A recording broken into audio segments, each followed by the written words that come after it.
ఆహా, ఏమా సౌందర్యం! మనోహరం మనోహరం. అందమ్మనిన ఆడువారిదేనందరు కొందరు వెర్రివారు. కానీ పశుపక్షాదుల్లో సైతం ఆడువారి అందము నామమాత్రమేనని మా అభిమతం. అవును, నిజమే. ఎందుకనినా క్షణమాత్రమున 1000 వింత దీపములు ఒక్కపెట్టున వెలిగి చూపరులకు ఎనలేని నయనానందం కలిగించు మగమయూర మించుముల శోభల ముందు ఆడు మయూరముల అందమే పాటి. శిరముపై ఎర్రెర్రని జైకేతన మొయ్యారముగా నూగుచుండ మెడ నిక్కించుచు రెక్కలెల్లార్చుచు కొకరొక్కో అని కూయు కోడు పుంజు యొక్క నిరంకుశ మహా విజయ విలాస గాంభీర్య సౌందర్యము ఆడుకోడి పెట్టలకు ఏమాత్రం సాధ్యం? జూలు విదుల్చుచు గంభీరముగా కదలవచ్చు సింహరాజపు మగటి ముందు శివంగి కులుకు నడకల అందం ఒక అందమే. అందుకే అన్నారు కేసరి కేసరి కేసరి అని. ఇంతటి శౌర్యము సౌందర్యము మామోమున సైతము కావలసినంత మటుకు కనపడుతూనే ఉన్నది. ఈ పాటి సౌందర్యం లేని వాళ్ళు 10 మంది భార్యలను కలిగి ఉండుట సాధ్యమా?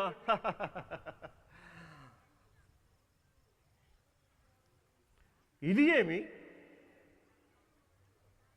భోగలాలుసున్నాయి నిరంతరానందముల సందోహముల తేలియాడవలసిన మా సుందర వదరార విందమున వివర్ణ చారికల విషాద వీచికల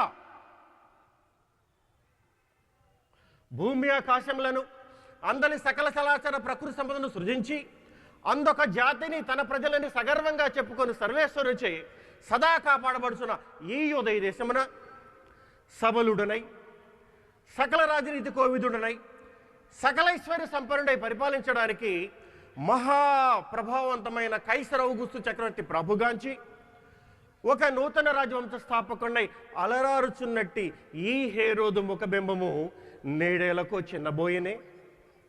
దిగులు దోబూచులాడుచున్నదే, విషాదము తాండవించుచున్నదే.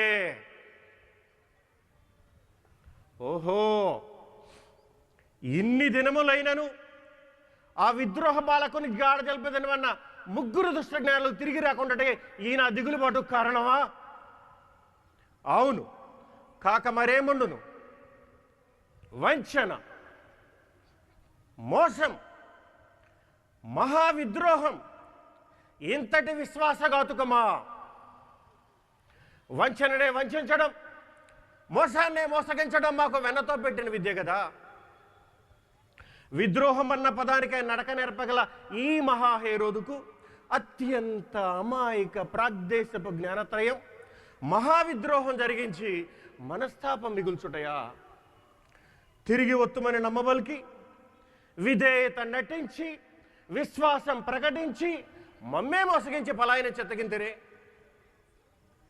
జ్ఞానులు వత్తురని కబురు తెత్తురని వాన చినుకలకు చకోర పక్షి కాచుకొని ఉండినట్లు ఈ ఎండమావులు కాశపడి నోరెండబెట్టుకుంటేనే ఎదురు తెన్నులు సూచితనే. ఎంతటి నమ్మక ద్రోహమా, రాజద్రోహమా! పట్టి బంధించుదమన్న గుట్టుగా నిష్క్రమించిరే. ఎంత నేర్పు! జ్ఞానులట జ్ఞానులు. అవును, వారు జ్ఞానులే. నా అజ్ఞానం కొలది వారిని అజ్ఞానులు అనుకుంటుని తోలనాడి తిని ఏమంటిని మీరు తూర్పు దేశపు జ్ఞానులా? మీ దేశమున 3 జ్ఞానులా? మా దేశమున మేమొక్కరమే జ్ఞానులు అని కదా అంటిని.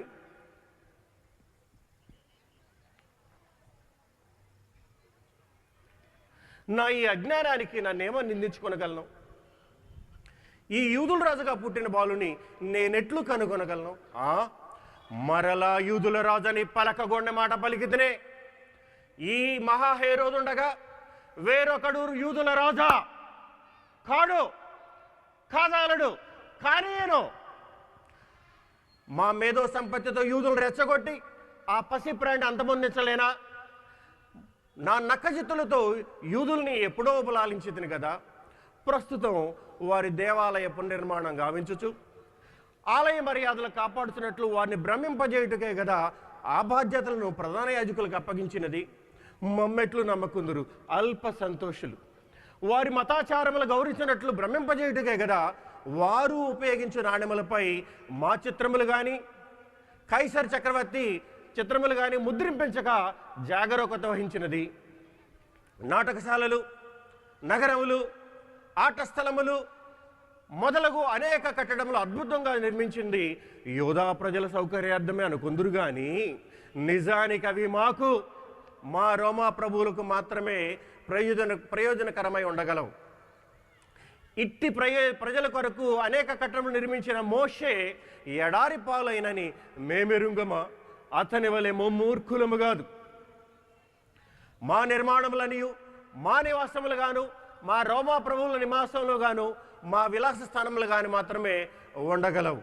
ఇవన్నీ ప్రజల సొమ్ముతోనే నిర్మించామన్న నగ్న సత్యాన్ని వారికి స్పృహలోనికి కూడా రానియకుండా అంతకు మించిన సమస్యల్లో ఊపిరి సలుపనేని తలములకలుగా ముంచివేతుము కదా మమ్మెట్లు నమ్మకుందురు మూర్ఖ యూదులు.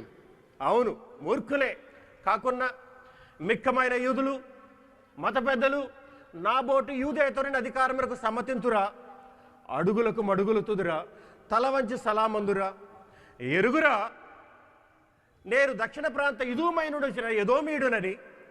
ఎరుగురా, నా తల్లి సైప్రోస్ యోర్ధాన్లోని పెట్రా నుండి వచ్చినటువంటి నెబాటియన్ అరబ్బీ యువరాణి అని.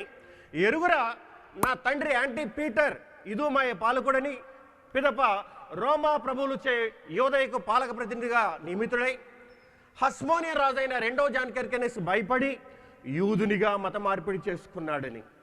ఇంకను తలంచి చూచిన ఆ యూదుల అనుగ్రహం పొందడానికే ఆ జాన్ హెర్కేనెస్ మనవరాలు యాంటీగోనస్ మేనగోడలు హస్మోనియర్ యువరాణి అయిన మరియామనేతో ప్రేమాయణం నడిపించి పెండ్లి చేసుకుంటుంది కదా. అది కూడా నా మొదటి భార్య డోరిస్ని కుమారునితో సహా బహిష్కరించి. అటు తరువాత నా మిత్రుడు సిరియా గవర్నర్ మార్క్ యాంటోనీ జెరూసలేంను ఆక్రమించినప్పుడు హస్మోనియా రాజైన యాంటీగోనస్ను ఉరి తీయించి అడ్డు తొలగించుకొని యోదైకు రాజునైతిని, హేరోదు రాజ్యంత స్థాపకునైతిని. ఇంతటి రాజనీతికుడైన నన్నే మోసగింతురా దుష్ట జ్ఞానులు. చుక్క పుట్టినట, జ్ఞానులు వచ్చిరట, ప్రవక్తలు చెప్పిరట, యూదుల రాజట. అప్పుడు ఏమైంది? పుట్టినవాడు బ్రతికి బట్ట కట్టవలే కదా, ఎదగవలే కదా. అంతవరకు మేము ఊరుకుందుమా? క్రొత్త చట్టమును చేసి కత్తివాత హతం చేయించిన మంచి ఆలోచన. ఇట్టి మారణ హోమములు అల్పబాలకుడు తప్పించుకున్న జాలునా? యోదయ రాజ్యమందు ఎందు దాగినను, రాజ్యమందు గగ్గోలు పెట్టినను, హాహాకారంలో మిన్ను ముట్టినను ఈ ఊచకోత జరిపించదుగాక తప్పించుకొనజాలుడు యూదుల రాజట. మరొక రాజు అంటే జ్ఞాపకం వచ్చింది.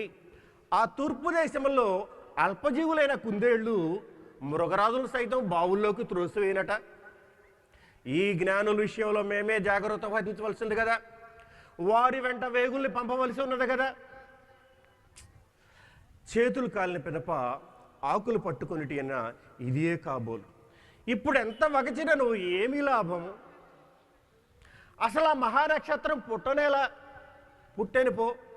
ఎక్కడో తూర్పు దేశంలో మట్టుకు జగజ్జయమానమై వెలుగునేలా వెలిగిపో.